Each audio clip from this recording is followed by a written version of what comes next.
everyone, I'm third test cadet Discovery Karajoy and welcome to Swimming Activity Vlog. Swimming, it is just not for fun, but it's also an essential skill to stay safe in the water.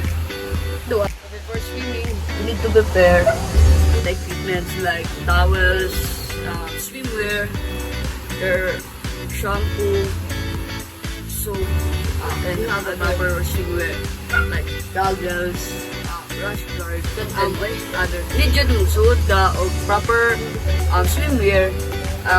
It is just not for hygiene or the cleanliness of the pool, but it also give us makahatag siya sa atong lawas na makamove o tarong madilita mag-isod, unlike sa mga cotton na shirts, cotton na mga suotonon.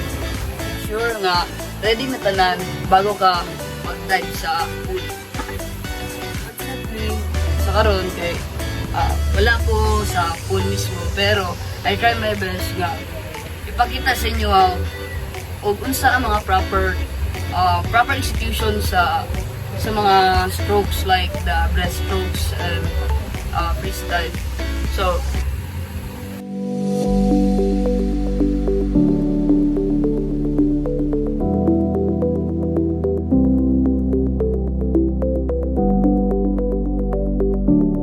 show you a few of breaststroke and how to proper execute the breaststroke and how to proper dive.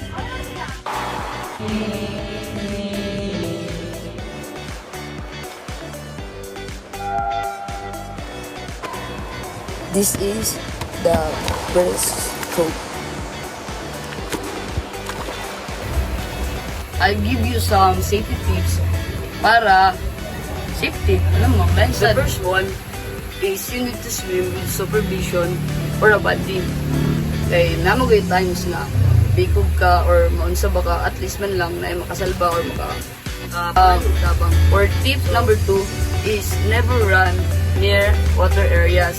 Okay, slide ka or usually gana din siya nga tip is sa tanan ata na siya na pool butang yun dito na bawal siya mo dagan-dagan kay may tendency to slide ka mabag.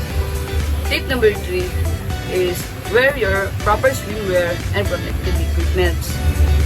Tip number 4 is know your limitation and don't push yourself too hard. Okay, basically kung anday mo, magpagkalag yabin mo kaya ni mo, pero dili dahil. So, wala mo kapat yapon si tip number 1 na naadi dapat sa condition.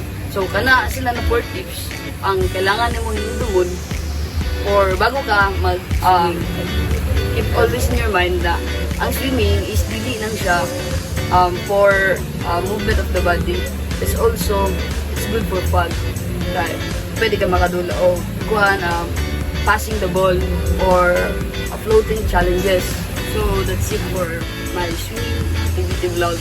I'll say thank you for watching and remember, stay active, stay safe for everyone. That's all. Thank you.